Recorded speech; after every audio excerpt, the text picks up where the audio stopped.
El pasado año se realizaron 4 sesiones dentro del ciclo América Vota y que permitieron analizar en profundidad las elecciones en Estados Unidos en colaboración con la Fundación Consejo España, Estados Unidos y el Instituto Aspen. Además, el 5 de octubre se celebró el seminario Relaciones Hispano-Norteamericanas, el efecto de la decisión popular en la relación bilateral, claves para un año electoral único, en colaboración con el Instituto Franklin. El pasado día 12 tuvo lugar en el anfiteatro la grabación con público del programa Club de Prensa que dirige Juan Carlos Iragorri en el canal NTN 24 bajo el título ¿Qué hará Trump frente a Europa y América Latina? De igual modo, Casa de América organiza el próximo miércoles a las 7 de la tarde una mesa redonda que lleva por título Definición y alcances del programa económico de la administración Trump y que pretende analizar la política económica de la nueva administración y sus consecuencias. Y el viernes 10 de febrero a las 11:30, junto con la Fundación Alternativas y el diario El País, Casa de América acoge el coloquio Trump contra el mundo, en el que participarán el exministro Javier Solana y Martin Indyk, vicepresidente de Brookings Institution. Por tanto, les animamos, Casa de América les anima a que participen en esas actividades y les agradecemos su presencia esta tarde para hablar de la política pies secos, pies mojados y su derogación. Aprovecho para presentarme, me llamo Soledad Álvarez, soy periodista de la agencia EFE y he sido corresponsal delegada de la agencia EFE en Cuba entre el año 2010 y 2016. Hoy tenemos como invitados en esta mesa a Joaquín Mulén. Joaquín Mulén es periodista, comunicador, con más de 25 años de experiencia en radio y televisión, además de trabajar en medios en Cuba, ha trabajado en Italia, en Rusia y en España. Actualmente dirige y presenta el programa Enfoque del canal Hispan TV. A este lado de la mesa tenemos a Antonio José Puente, que es codirector del diario digital Diario de Cuba, además de ser un reconocido ensayista, narrador y poeta, colaborador de revistas como Cuadernos Hispanoamericanos y Letras Libres. Bienvenidos a los dos. Si les parece, vamos a empezar introduciendo un poco el tema que nos ocupa hoy. Como todos conocen, el pasado 12 de enero, el ahora ya expresidente de Estados Unidos, Barack Obama, puso fin a la política pies secos, pies mojados, una normativa que durante más de 20 años ha permitido a los cubanos que llegaban a suelo estadounidense quedarse allí, en Estados Unidos, incluso habiendo entrado de manera ilegal. La política pies secos, pies mojados, recordemos que fue una enmienda a la llamada Ley de Ajuste Cubano que aún continúa vigente. Esta ley de 1966 garantiza que todo cubano que llega a Estados Unidos de manera legal puede obtener la residencia permanente en ese país un año después de su llegada. Pero en el año 1995, y un año después de la lamentable crisis de los balseros, del éxodo masivo de cubanos hacia Estados Unidos, el gobierno, la administración de Bill Clinton, aprobó este agregado a la Ley de Ajuste Cubano, de manera que los cubanos que intentaban llegar a Estados Unidos, la mayoría por mar, pero que eran interceptados en el mar, eran devueltos a Cuba. Sin embargo, los pies secos, los que conseguían pisar territorio estadounidense, podían quedarse en Estados Unidos, podían pedir un permiso de trabajo, recibir unas ayudas económicas iniciales y, un año después de su llegada, solicitar la residencia permanente. Pues bien, Obama, el pasado 12 de enero, apenas una semana antes de abandonar la Casa Blanca, ha acabado con ese privilegio migratorio para los cubanos, con el argumento de que se trataba de una política de otra era, de la era de la confrontación entre Cuba y Estados Unidos, que no tiene lugar en el nuevo momento de normalización de relaciones que han emprendido hace algo más de 2 años La Habana y Washington. A partir de ahora, los inmigrantes cubanos van a ser tratados como cualquier migrante de cualquier parte del mundo en Estados Unidos. También para el caso de los médicos, porque recordaremos también que Obama derogó el llamado programa Parole, por el que los médicos cubanos que se encontraban en misiones internacionales podían pedir asilo en Estados Unidos a través de cualquiera de sus embajadas. Con la derogación de esta política de pies secos, pies mojados, se ha dado cumplimiento a una de las principales reivindicaciones históricas del gobierno cubano respecto a la política migratoria de los Estados Unidos. El gobierno cubano además ha hecho de esta demanda uno de los caballos de batalla en todo el proceso de normalización de relaciones que se inició con el anuncio del deshielo diplomático en diciembre del año 2014. La Habana siempre ha criticado que la Ley de Ajuste Cubano y la política de pies secos, pies mojados constituía un aliento a la inmigración irregular y que fomentaba el tráfico de personas. El programa Parole también ha sido muy criticado por La Habana porque a su juicio era una fuga de cerebros y alentaba a la deserción de los médicos que participaban en misiones internacionales. Como era de esperar, estos cambios en la política migratoria de Estados Unidos respecto a Cuba ha suscitado todo tipo de reacciones a ambos lados del Estrecho de la Florida, tanto en Cuba como por parte del exilio cubano. En la isla no faltan quienes, en sintonía con las tesis oficialistas, se alegran de que se haya derogado esta medida, pero también se percibe entre muchos cubanos que la medida ha sentado como una especie de, digamos, de jarro de agua fría.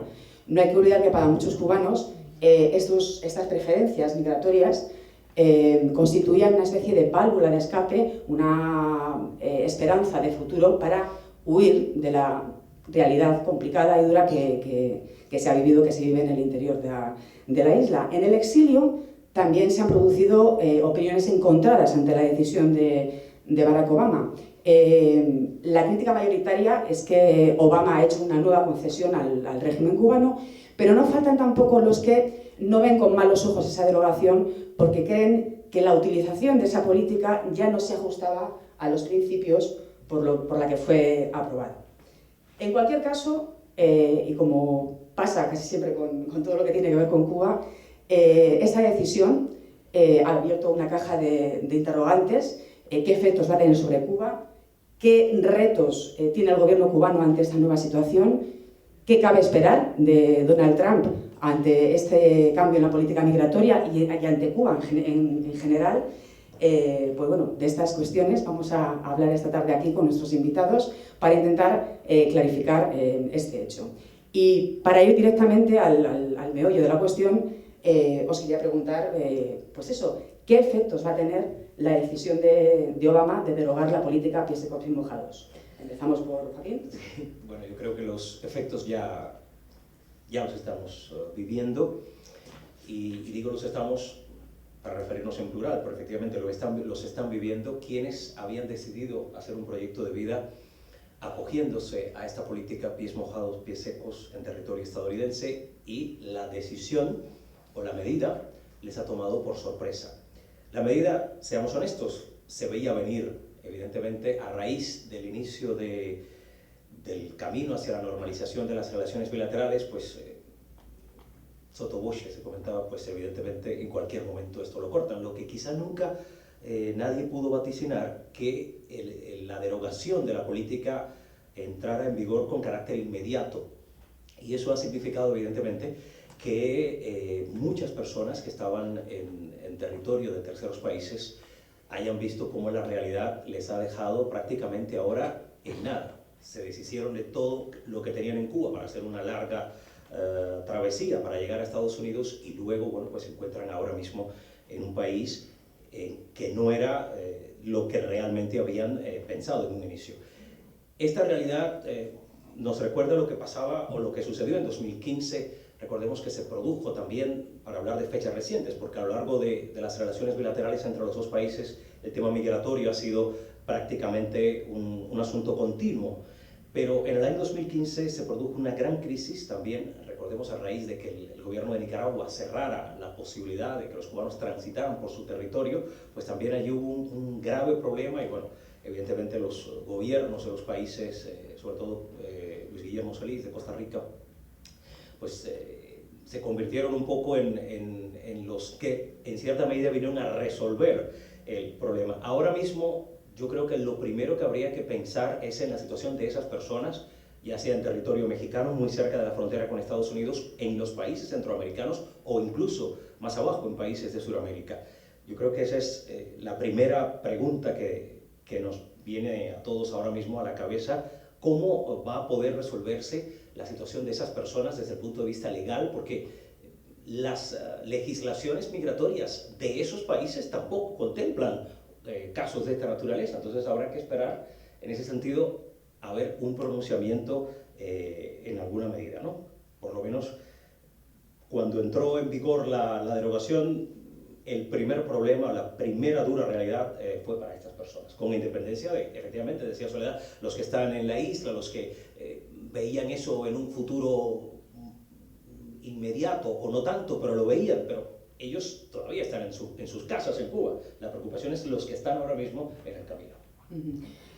Antonio José, preguntaba sobre los efectos en Cuba porque me da la sensación, no sé si lo compartís, de que en este asunto hay muchos ángulos, pero hay como dos planos, digamos. En el plano institucional, Cuba y Estados Unidos han llegado a un acuerdo migratorio, digamos, que supone salvar un escollo importante en ese proceso de normalización de relaciones. Pero en el plano, digamos, de la ciudadanía, plantea muchas incógnitas y yo creo que plantea retos también para el gobierno de Cuba por el hecho de que la migración a Estados Unidos con esas preferencias que tenían los cubanos suponía una válvula de escape que liberaba también descontento social.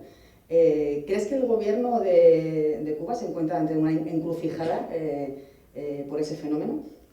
Sí, me gustaría hablar desde tres costados. Desde el costado Obama, desde el costado Raúl Castro y desde el costado de los cubanos, que son las pelotas de ping-pong en medio de todo esto, ¿no? Desde el costado Obama, la gente esperaba en Cuba que esta medida se tomara en algún momento. Lo esperaban todos los que querían emigrar, lo esperaban todos los que, estando en terceros países, se querían acoger a la ley de ajuste. Lo que no esperaban era que fuera en la última semana de Obama. Es decir, Obama ha sido el pato cojo, como le dicen en Estados Unidos, lame duck, a los presidentes que ya tienen finalizando su periodo con una cierta cortedad ejecutiva. Ha sido el pato cojo menos cojo de toda la historia de los Estados Unidos, no solo con Cuba, también con la OTAN, también con Rusia, con la rectificación frente a Rusia. Entonces, nadie esperaba que lo fuera a hacer tan al final de su mandato, y a diferencia de lo que ha dicho Joaquín, sí se esperaba que fuera inmediato, porque un corte así de una política como esta, si se anuncia y se da un periodo de gracia, produce de nuevo una gran estampida migratoria. Entonces no podía ser de otro modo que cortante, que tajante, y que empezar a contarlo desde que se publicara esa decisión, ¿no? Obama ha tenido, para mi gusto, ha sido bastante narcisista en relación con Cuba. 2 o 3 veces dijo durante sus discursos que este diferendo entre Cuba y Estados Unidos era anterior a su nacimiento. Eso es ser bastante adánico. Anterior a su nacimiento es casi todo en la historia norteamericana, la lucha por los derechos civiles, todo. Es decir, ese no es el modo de decir que un diferendo es anacrónico o no es anacrónico. Él apostó, yo creo que con buen sentido, aunque la historia, vamos a ver a quién le da la razón, por hacer lo contrario de lo que había hecho las distintas administraciones norteamericanas, que obedece a una lógica binaria también, una lógica de Guerra Fría también. Es decir, en lógica, si se hace lo contrario de lo que se estaba haciendo, pensando que se va a conseguir un efecto contrario, no siempre es así. La historia, tú puedes hacer una cosa y la contraria, tomar una medida, tomar la contraria, y el efecto puede no cambiar. Porque en esto depende del gobierno cubano, sobre todo. Depende sobre todo de Raúl Castro. Para el caso de Raúl Castro, sí, como tú dices, empieza a ser ahora un problema esto. Mucha gente, opositores cubanos, piensan que esta es la solución. Muchos opositores dentro de la isla que habían estado en desacuerdo con la política de Obama aceptan que esto puede ser una solución, porque esto puede agregarle presión a la sociedad cubana y puede hacer que el cubano, ya bastante incapacitado de emigrar hacia Estados Unidos, tenga que enfrentar los problemas con apelaciones al gobierno dentro de Cuba y demandas públicas hechas al gobierno. Esto puede variar desde muchos en las peticiones que hacen estos opositores y en lo que hace mucha gente. Hay quienes piensan en un levantamiento popular, pero hay quienes piensan también en que las instituciones que ya existen de gobernación en Cuba, estoy pensando en el Poder Popular, por ejemplo, empiecen a canalizarse muchas quejas que antes no se canalizaban. O sea, que empiecen a ser un poco más sinceras las asambleas de rendición de cuentas de los órganos de gobierno cubano. Eso podría ser una posibilidad. Hay también otra algo que se le va a hacer difícil a Raúl Castro. Él ha usado, no solo como válvula, Raúl Castro y Fidel Castro, no solo han usado, el régimen cubano no solo ha usado la migración cubana hacia Estados Unidos como una válvula, sino también como un instrumento de geopolítica, como una amenaza al gobierno norteamericano. Es decir, la política de pies secos, pies mojados existe porque hubo un maleconazo el año anterior, como tú apuntabas al inicio. Es decir, es la respuesta de Bill Clinton a la permisividad que dio Fidel Castro para que todo el mundo huyera en balsas y se fueran de Cuba. El Mariel fue otro en el año 80, fue otro momento en que no solo fue una válvula de escape, sino también un instrumento geopolítico en la relación entre Cuba y Estados Unidos, con lo cual esta amenaza siempre La Habana conseguía poner nervioso y poner en entredicho en la política humanitaria de Washington. Entonces, ese instrumento lo pierde ahora, lo pierde mucho por lo menos. La gente va a seguir yéndose de Cuba, como se van los haitianos, como se van todos los latinoamericanos, es decir, no creo que eso podrá disminuir, pero va a seguir habiendo gente desesperada emigrando, y eso es lo que va a empezar. Y hay otro punto más que para la administración de Raúl Castro va a ser un problema, que evidentemente va a haber una disminución en las remesas familiares que vienen de Estados Unidos, porque si no aumenta la cantidad de emigrantes y sobre todo de nuevos emigrantes, que son los que más lazos mantienen todavía con la sociedad cubana y con la familia que dejan en Cuba, eso va a disminuir también.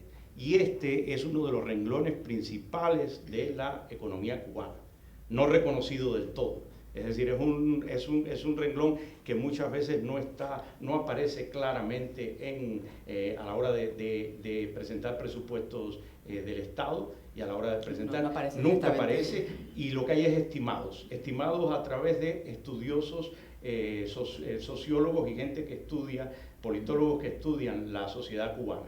Dentro de Cuba hay algunos estimados, pero nunca aparece públicamente, y esto es algo que también afecta a la política cubana.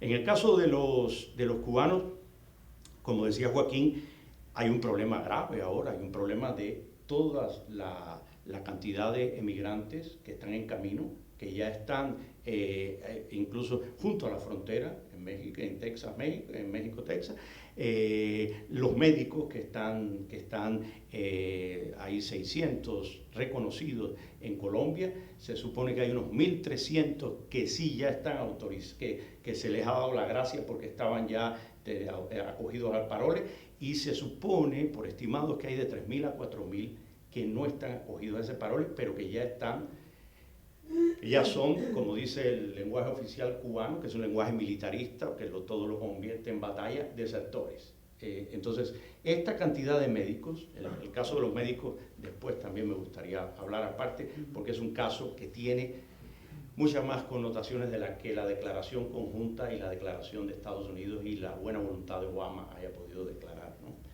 Entonces, tenemos estos tres problemas grandes. Hay también un problema interno dentro de Cuba, que va a cambiar también la economía tal como ha sido en los últimos años. La cantidad de venta de casas y de automóviles que ha habido en los últimos años, mucha de ella está sustentada en gente que vendía la casa para irse a Estados Unidos. Esto va a cambiar también. El mercado inmobiliario cubano va a tener también, esto va a tener su efecto en el mercado inmobiliario inmediatamente, casi seguro. Sí, porque no olvidemos tampoco que Cuba hace unos años empezó a cometer un proceso de actualización económica. Raúl Castro introdujo unas reformas económicas limitadas, pero que han supuesto una controlada apertura a la iniciativa privada. Pero este año el gobierno cubano ha reconocido que hay una recesión económica. Oficialmente había habido un crecimiento pequeño, pero sostenido durante los últimos años, y este año, coincidiendo además con la situación económica y con la crisis en Venezuela, se produce una recesión en la economía cubana, otro motivo más, digamos, para ese descontento social.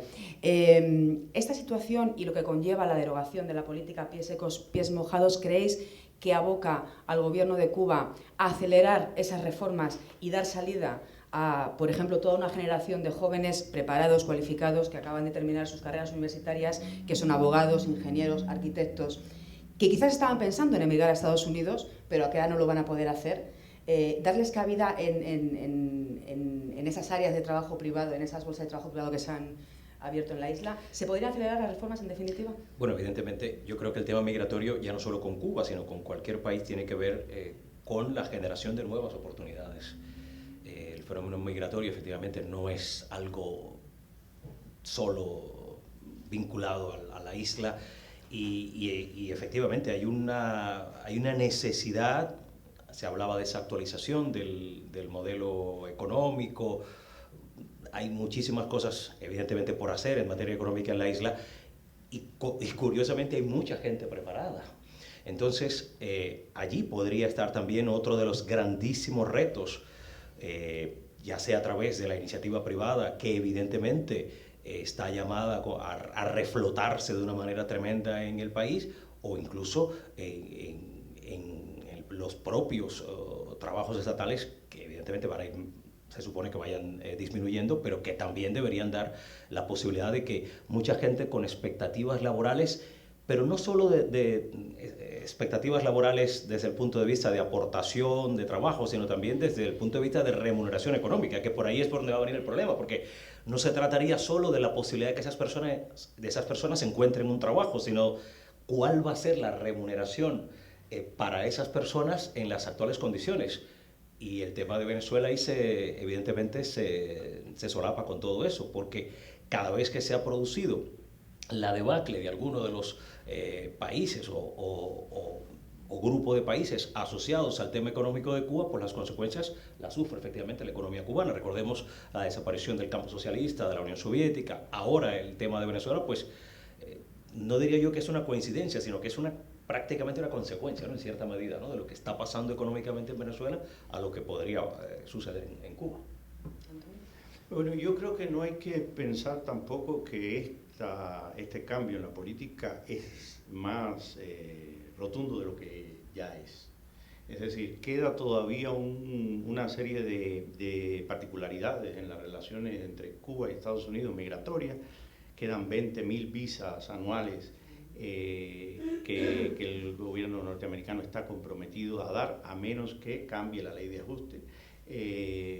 También hay que reconocer que la declaración que hizo el gobierno cubano, después de la declaración conjunta firmada entre Cuba y Estados Unidos, el gobierno cubano aboga porque la ley de ajuste se desmantele completamente, con lo cual esas 20.000 visas ya desaparecerían, porque esto es un arreglo también hecho a partir del año 95. A su vez, al menos Ben Rhodes, el asesor de Obama, dijo que había una situación en la cual el Congreso podría facilitar el desmantelamiento de la ley de ajuste. Es decir, el gobierno cubano va a seguir apelando al enfrentamiento con Estados Unidos, los filones que le quedan, los pocos que le va quedando. Va a hacer campaña para terminar con la ley de ajuste y va a tratar de tumbar también estos 20.000 plazas que no entran, la reunificación familiar no entran dentro de estos 20.000. Hay años en que se han cumplido, momentos en que no se han cumplido. Y hay además una lotería migratoria que ha ocurrido, se ha celebrado 3 veces, en las cuales los cubanos tienen una cuota mayor que otras nacionalidades. Es decir, la normalización de relaciones entre Cuba y Estados Unidos no es todavía del todo redonda. Faltan todavía piezas que se podrían desmontar y que harían peor el asunto. Ahora bien, dentro de Cuba, el problema de las reformas económicas que comenzó Raúl Castro, que quiero hacer hincapié en que son anteriores a el restablecimiento de relaciones entre Cuba y Estados Unidos, es decir, fueron los que sirvieron de justificación y también de invitación al gobierno norteamericano para acercarse a Cuba. Es decir, la idea, la apariencia de que las cosas estaban cambiando dentro de Cuba y que el individuo estaba ganando un espacio que antes no tenía gracias a nuevas medidas de Raúl Castro. Bueno, estas medidas han tenido retroceso después del restablecimiento de relaciones, han tenido empantanamientos, es decir, durante mucho tiempo se han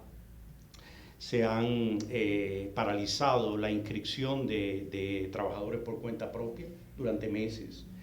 Los dueños de restaurantes privados, los de paladares, como se nombran así en Cuba, han visto cómo las inscripciones para nuevos paladares se han paralizado con la justificación de que hay droga y prostitución en esos restaurantes. Entonces, lo policial sobre este tipo de negocios va a seguir.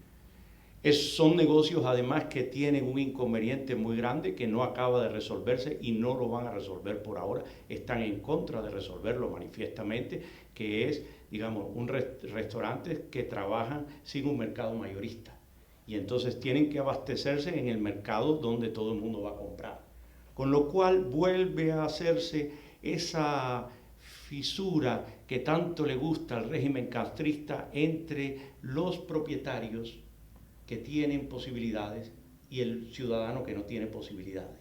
Si usted va a comprar un pañal desechable, bueno, un pañal desechable, los restaurantes no usan pañales desechables. Si usted va a comprar una caja de cerveza y llega al mercado y en el mercado no encuentra cajas de cerveza porque los dueños de paladares tienen que ir a ese mercado a comprar la caja de cerveza y no tienen mercado mayorista, usted puede terminar odiando a los dueños de paladares. En esto el gobierno cubano ha sido siempre, es decir, de hecho el restablecimiento de relaciones, la normalización de estas relaciones migratorias entre Cuba y Estados Unidos tienen un filón, tienen un costado de esto también. Es decir, el gobierno cubano celebra que el cubano pierda el único privilegio que ha tenido. Es un gobierno que ha creado el apartheid para sus propios ciudadanos. Durante muchos años un cubano, por su nacionalidad, no podía entrar en los hoteles. Durante muchos años los cubanos han tenido prohibido el acceso a una medicina en dólares porque, aunque tuviera los dólares, con el dólar permitido ya, porque en el Cira García no se lo vendía a un cubano por ser cubano. Esto es una discriminación por nacionalidad. Entonces, este gobierno que ha creado estas diferencias entre cubanos y extranjeros, entre cubanos exiliados y cubanos de adentro, es el gobierno que se regocija con que el cubano pierda un privilegio. Esto hay que decirlo también. Entonces, este tipo de lógica que tiene el régimen castrista no va a hacer que mejoren las cosas económicamente por ahora. Entre otras cosas, porque toda la capa de profesionales del estamento profesional no puede tener acceso al cuentapropismo. Están prohibidos. No pueden acceder a tener estos negocios. Con lo cual tienen una prohibición que pesa sobre ellos. Un joven ingeniero no puede tener el recurso que Raúl Castro creó hace unos años. Y ya no tiene el recurso de la migración como antes. Entonces va a ser un ambiente complicado.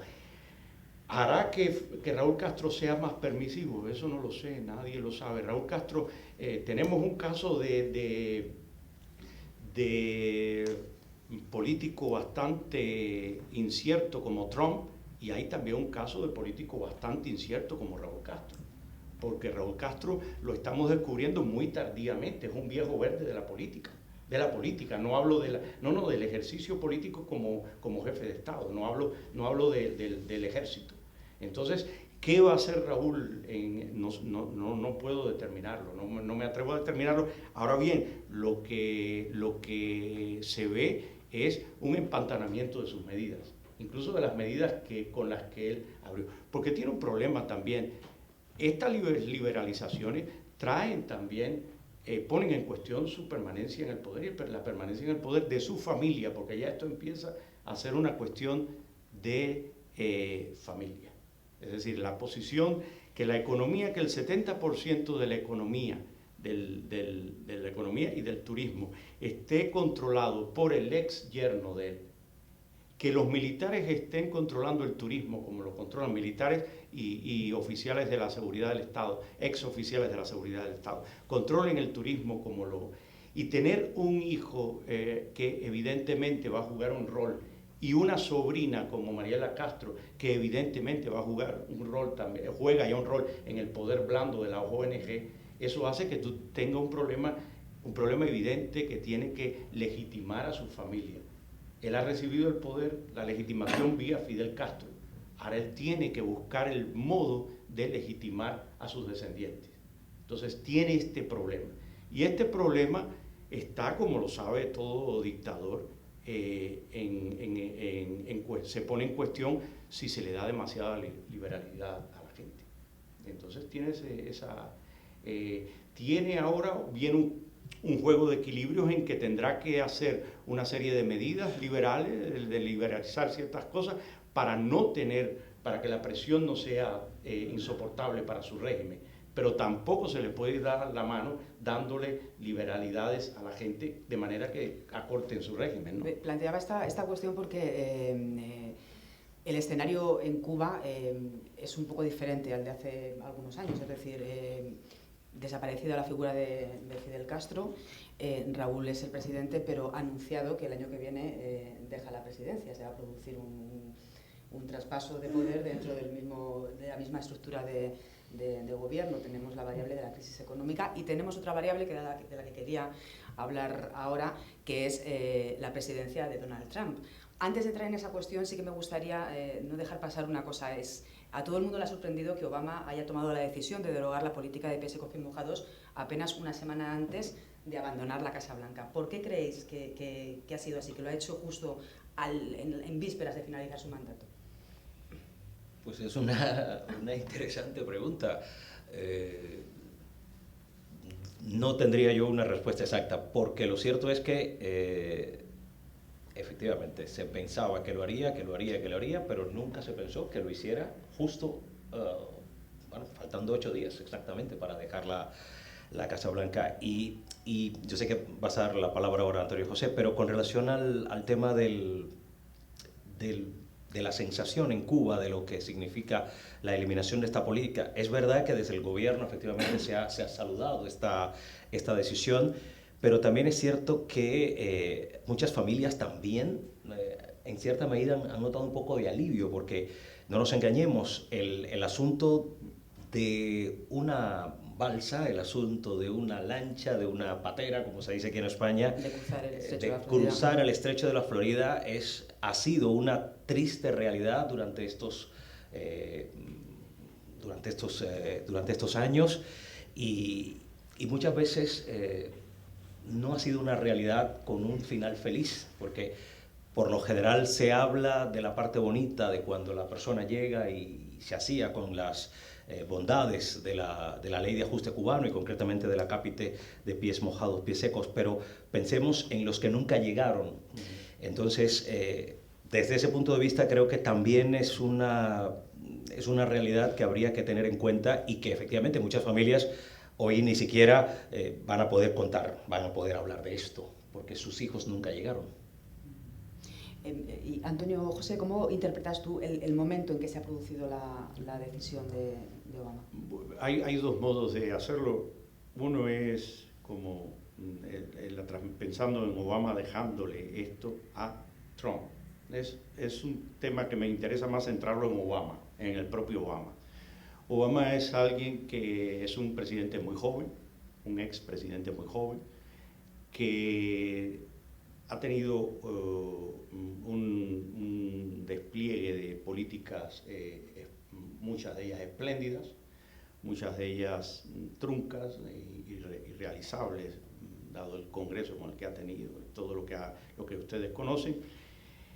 Pero es también, como son los expresidentes norteamericanos, alguien que va a tener una biblioteca presidencial, una fundación que ya hoy presentó la idea de la fundación junto con Michelle Obama, y que va a tener una vida post-presidencial muy larga, más larga que cualquier otro presidente. Es también un presidente presionado como ningún otro por ser el primer presidente negro de Estados Unidos, por la imagen que deje, porque sabe que lo que está dejando es muy importante para la comunidad afroamericana. Entonces, tiene una presión que no tuvo otro presidente en ese sentido. Entonces, la idea de establecer esto con Cuba forma parte de su interés por dejar un legado en exteriores, en el caso cubano, que sea un legado mejor que el resto de sus legados en exteriores. En exteriores tiene un legado bastante complicado que los próximos años aclararán. Tiene la cuestión siria que pesa mucho sobre él, esa línea roja que él trazó y que después que no se atravesaría, que Bashar al-Assad no podría atravesar, y fue atravesada y el gobierno norteamericano se quedó en la inacción, no hizo nada. Tiene también la cuestión de Irak, que no se sabe cómo va a proceder en los próximos años. Y entonces en el caso cubano es un caso en el que él podría dejar una herencia lucida. Cuba además no tiene armamento nuclear, de manera que es, digamos, una apuesta bastante tranquila, la más segura posible de todas sus apuestas en exteriores y también la más consecutiva de todo lo que él fue haciendo en exteriores. De manera que era la medida que le quedaba para dejarlo más concluido, un aspecto por el cual él quiere ser apreciado históricamente. Es además uno de los presidentes más cultos de los que ha tenido Estados Unidos y uno de los presidentes que conoce muy bien lo que la historia, como las revisiones históricas, a lo que está expuesto una figura histórica por las revisiones. Es decir, es alguien que tiene una autoconciencia muy grande y en el caso cubano, vuelvo a repetirlo, tiene un narcisismo muy grande. El narcisismo un adanismo más bien, de creer que la historia comienza con él. Por hablar de que el diferendo, lo dijo en 2 ocasiones, para mi sobresalto y molestia, que ese diferendo con Cuba era anterior a su nacimiento. Y eso ya eso ya descalificaba el diferendo, ¿no? Lo hacía mucho más anacrónico de lo que era porque era anterior a su nacimiento. Es decir, esa manera de relacionar el caso cubano tan metido en su vida privada me hace pensar que también había una cuestión personal en este asunto. Y no hay que olvidar también la relación en el imaginario que Cuba y Estados Unidos han tenido y que debió haber tenido la revolución cubana en el joven Obama y en la madre de Obama. Es decir, hay mucho en la biografía de Barack Obama que permite suponer que el caso cubano no es un caso más. Es también un modo de, como lo fue el restablecimiento de relaciones, de crear una nueva política dentro de América Latina. Es decir, el restablecimiento de relaciones cambió en mucho el panorama diplomático, político, geopolítico de América Latina. Entonces, esto también, no olvidemos que junto con pies mojados y pies secos está lo que hemos hablado, lo que llaman ellos dusty foot, pies polvorientos, que son toda la gente que está pasando por las fronteras de México y por toda Centroamérica. Entonces, esto es algo que no solo apela a un legado cubano, sino apela también a un legado latinoamericano de Obama, ¿no? Sí, y en ese sentido yo quería añadir que precisamente había sido también un reclamo de muchos países latinoamericanos, de muchos gobiernos de países latinoamericanos, que se diera el mismo tratamiento a los cubanos que a sus conciudadanos. Entonces, evidentemente, si se ha producido una especie de nueva mirada a las relaciones, por lo menos desde la óptica de Obama, ¿no? Las relaciones de Estados Unidos con América Latina, pues es de suponer que también aquí buscó complacer, en cierta medida, la voluntad de esos pueblos y de sus gobiernos. Hablemos, como os decía antes, de la variable Donald Trump. En la última parte de su campaña electoral, el actual presidente de los Estados Unidos se mostró partidario de revertir la política de normalización de relaciones con Cuba si La Habana no ofrecía un mejor acuerdo. Algunos analistas dicen que Obama, con esta decisión de derogar la política de pies secos, pies mojados, le ha dejado una especie de regalo envenenado también a Donald Trump. ¿Qué cabe esperar del nuevo presidente de Estados Unidos, del que todos conocemos cuáles son sus ideas en política migratoria, respecto a este asunto del acuerdo migratorio, de los cambios migratorios respecto a Cuba y en general del proceso de normalización con la isla? ¿Qué os parece? Pues con Trump es todo impredecible. Le hemos visto en campaña, le hemos visto en sus primeras, en sus declaraciones una vez que ganó las elecciones, y bueno, hemos visto lo que ha venido haciendo en estos primeros días después de convertirse en el presidente 45 de los Estados Unidos. Tiene efectivamente un dilema, porque por un lado su política migratoria, o por lo menos la que anunciaba, se aviene a todo esto que acaba de firmar Obama, pero por otro lado viene en contraposición con esa revisión a todo el caso Cuba que él venía anunciando en los últimos meses. Entonces, ¿qué puede suceder que pase con Trump? Pues como ha venido pasando hasta ahora. Habrá que estar pendiente de sus tweets, porque la verdad es que pocos se arriesgarían a dar una valoración exacta. Tiene allí los dos caminos ante sí. Tiene un dilema complicadísimo, ¿no? ¿Qué te parece? Me parece que Obama le hizo un buen regalo, no envenenado a Trump. Por esto que decía Joaquín, es decir, esta nueva política migratoria, esta normalización de la política migratoria está en el tono de lo que Trump va a establecer o ha dicho que va a establecer con toda América Latina.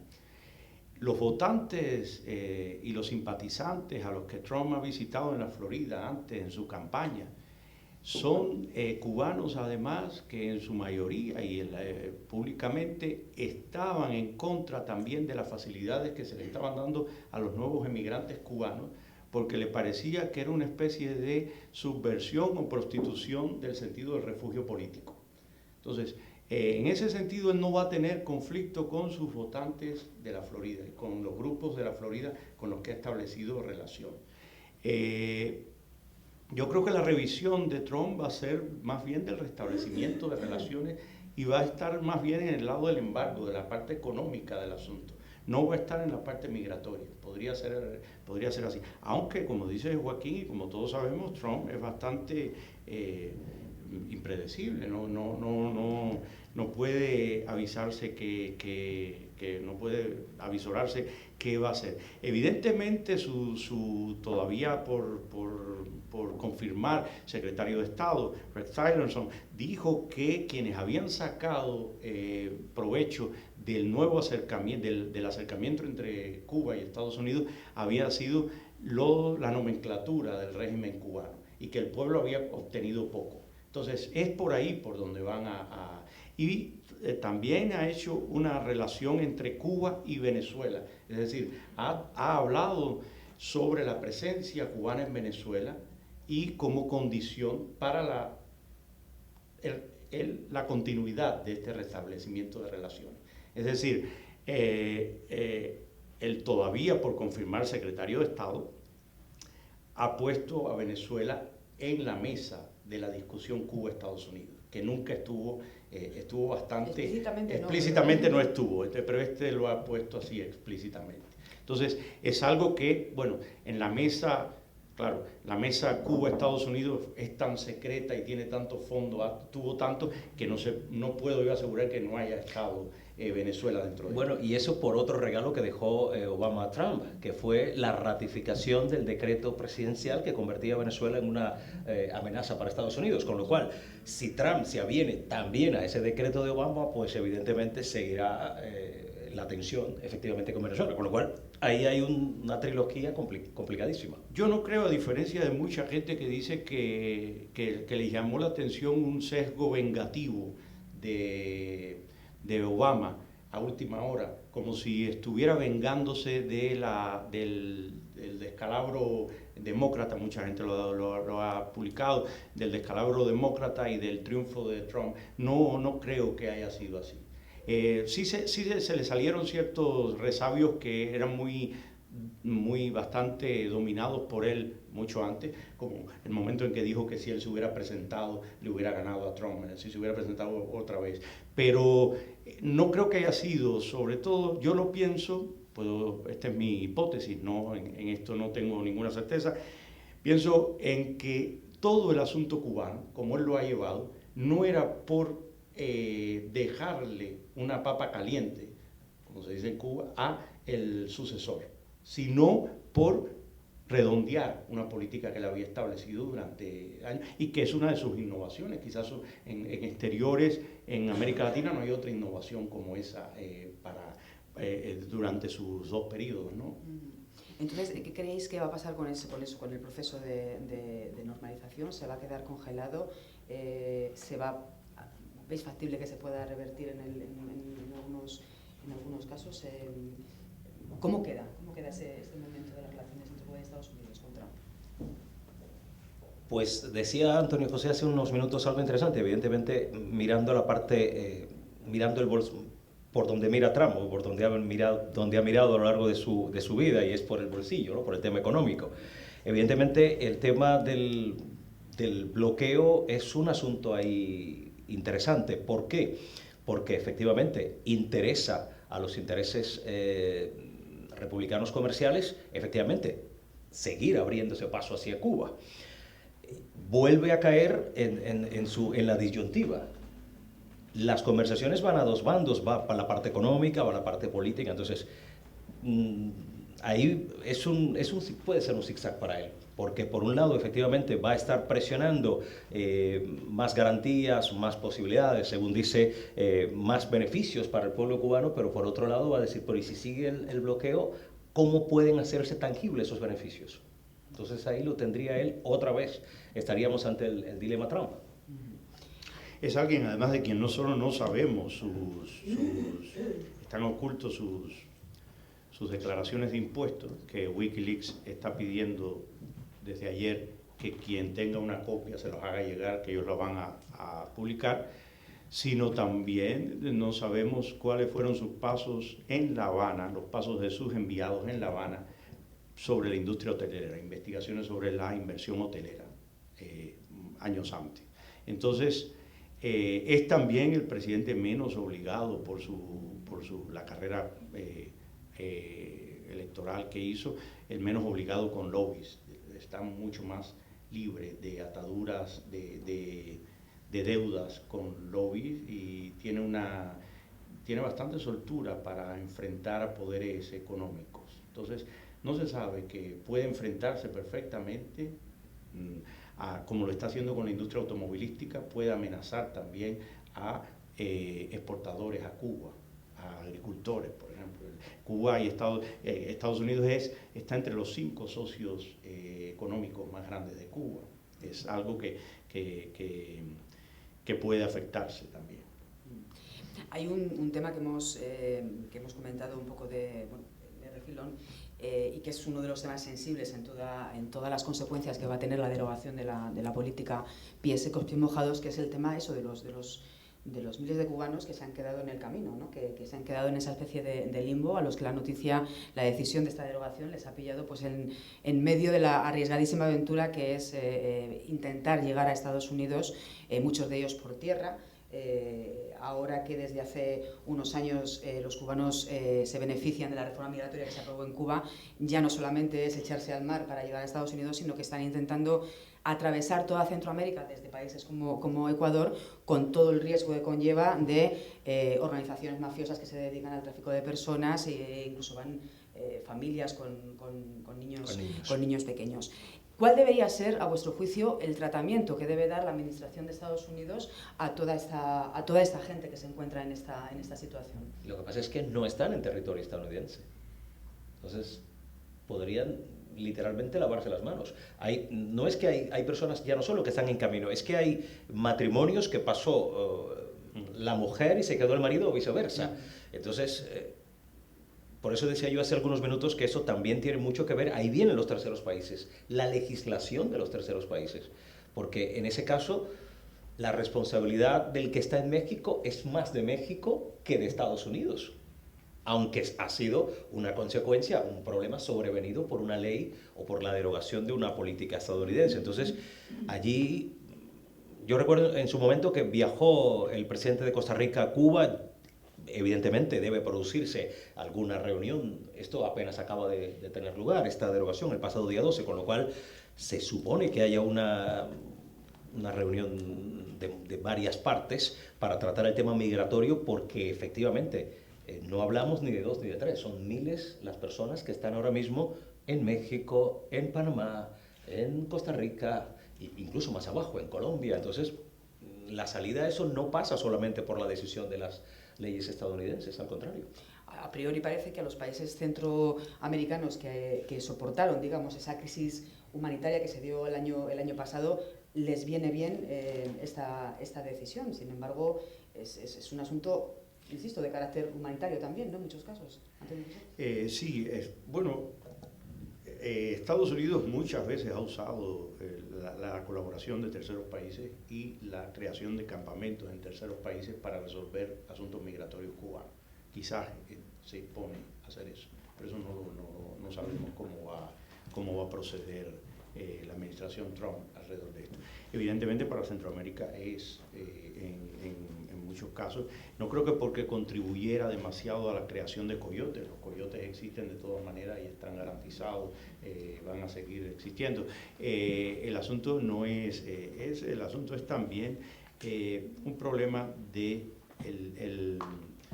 yo creo que el emigrado cubano, el migrante cubano es un emigrante complicado, en el sentido de que consiguen en terceros países, tienen un nivel de reclamación como no encuentran dentro de Cuba, porque se sabían hasta entonces apoyados del otro lado de la frontera por una política estadounidense.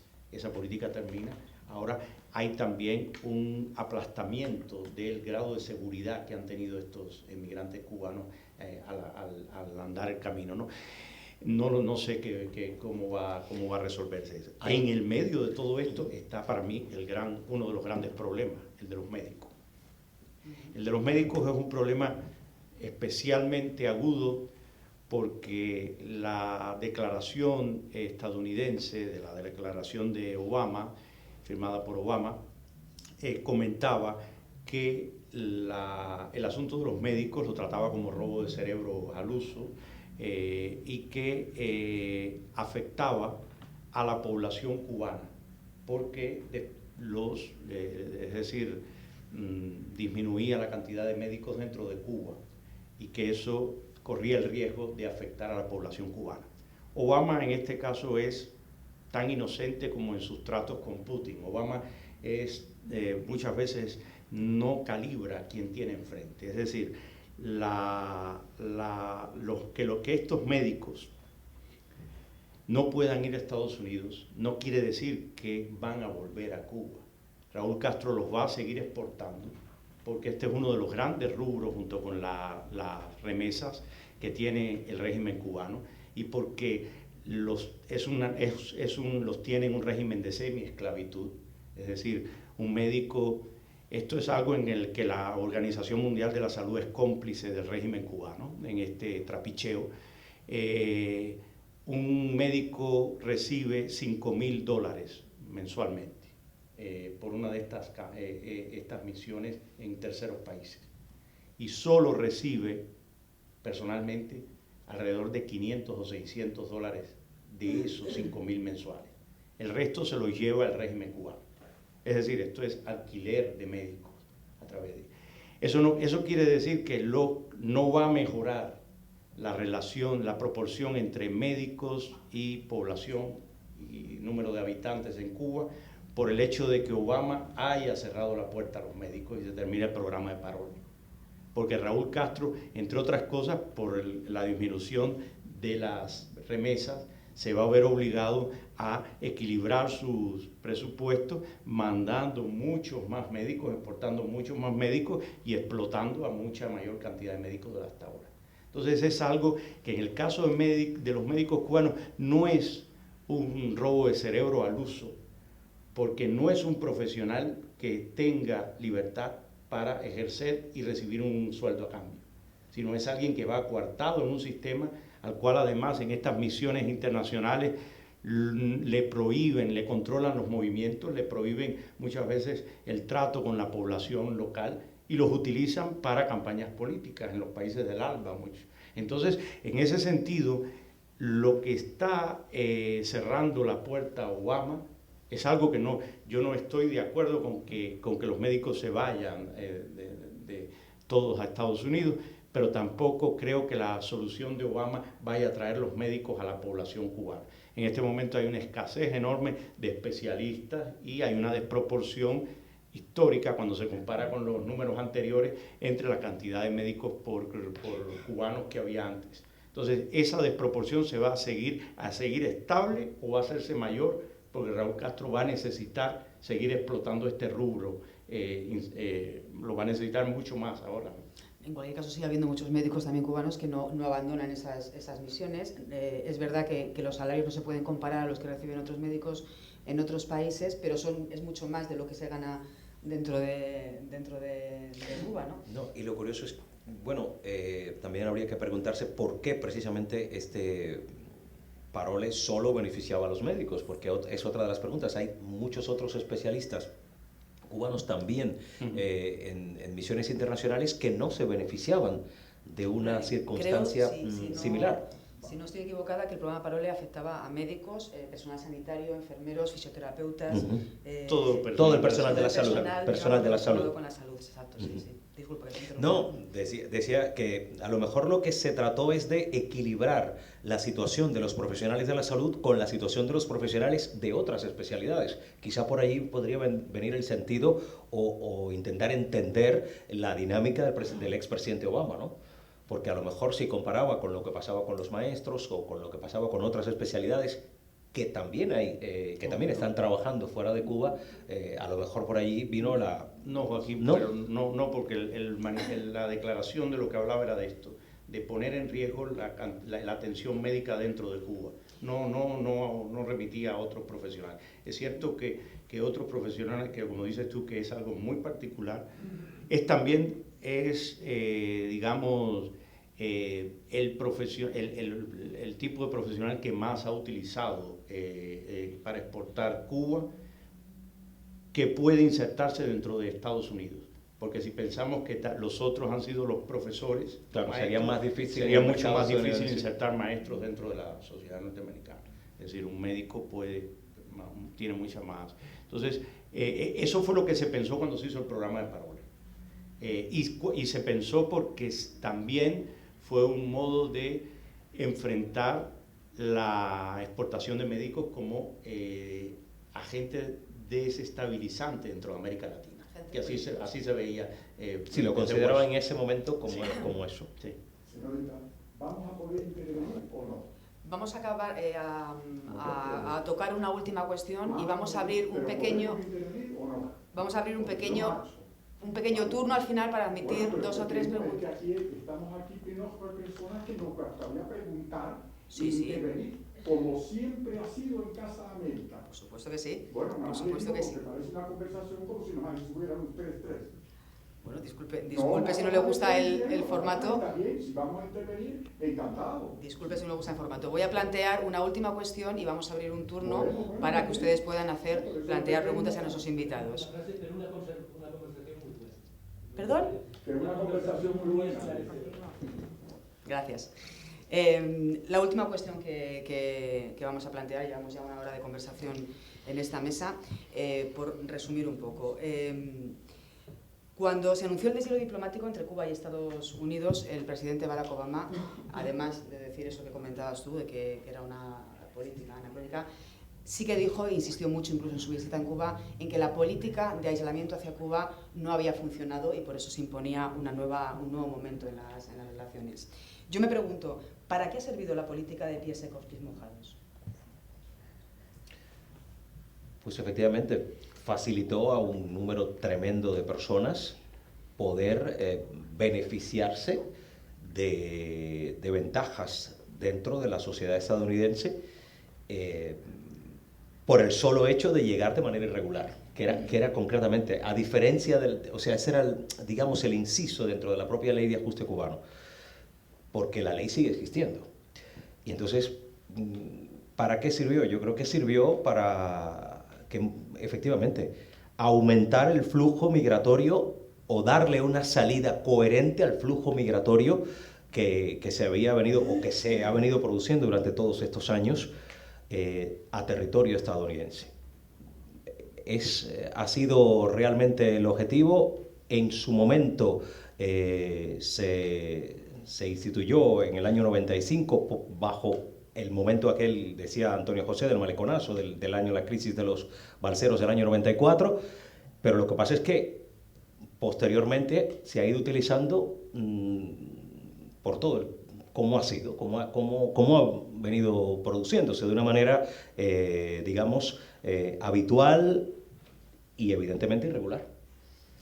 Sirvió, amén de lo que ha dicho Joaquín, para que no fuera utilizable una avalancha migratoria como arma de La Habana contra Washington. Clinton en esto estuvo bastante acertado. Consiguió que no le volvieran a crear un Mariel, no le volvieran a crear un maleconazo, que no volviera a suceder, ¿no? Ha sido un instrumento bastante acertado, visto desde este punto, desde el punto de vista de Washington, amén de lo que ha podido traer a todos los cubanos, ¿no? Muy bien, pues llegados a este punto, como le decía al caballero, vamos a abrir un pequeño tiempo de intervención del público para que planteen cualquier aclaración a nuestros invitados. ¿Alguien quiere tomar la palabra? ¿El caballero? No, porque parece que yo quería que me oyera todo el mundo y yo no voy a hablar. Pero generalmente la gente hace preguntas y cuando hay preguntas empieza un coloquio que siempre es muy interesante. Pero ahora no va a haber casi tiempo y además la gente no quiere preguntar. Yo tampoco. Yo quiero hacer una vaya, menos mal. Se puede ir respecto a programa Pandora, no es Pandora, ¿no? Parole. Gracias. Usted de una manera muy directa ha criticado la estrategia cubana en tanto en cuanto ha aplicado conceptos, en mi opinión, despectivos en los términos que ha utilizado la relación gobierno cubano-Organización Mundial de la Salud. Porque el médico cubano recibe $500 de sueldo, mientras que el rubro que se queda, como usted bien ha dicho, el gobierno cubano serían $4.500. Pero en su intervención ha olvidado que en Cuba hay un régimen estatal, que está todo dirigido por el Estado. La formación y la educación de los médicos ha sido llevada en exclusiva por el gobierno cubano. Lógicamente, en mi opinión, el gobierno cubano debe tener siempre beneficios de la formación que han tenido los médicos cubanos. Bueno, es su opinión. Yo creo que sería un gran negocio. Entonces, a perpetuidad un médico debe estar pagando siempre por sus estudios. Y es el mejor modo de tener esclavo, trabajo semiesclavo. Es su opinión, yo tengo la mía. Ahora, evidentemente, si usted saca la cuenta, si un médico no puede recibir el sueldo que cualquier otro médico recibe, porque la educación estuvo de parte del Estado y durante toda su vida recibe sueldos disminuidos porque el Estado lo formó, yo creo que está pagando una carrera que, está pagando 16 carreras por su práctica. Esto numéricamente es así, si usted puede tener los matices que quiera. Ahora, evidentemente, yo creo que el Estado está sacando una tajada enorme y no solo eso no explica, no es solo la cantidad de sueldo que reciba, es lo que le estoy diciendo, la limitación que tienen estos médicos de hacer vida en los lugares donde están, en las comunidades donde están, las prohibiciones políticas que pesan sobre ellos y la utilización de esos médicos dentro de las políticas locales en América Latina. Y el término con que se les llama cuando se van, desertores, término militar, como si fuera un ejército. Entonces, utilizan a los médicos como carne de cañón. Usted puede tener su opinión, yo creo que esta es la mía. El caballero quería hacer una pregunta. Y usted sacará sus conclusiones.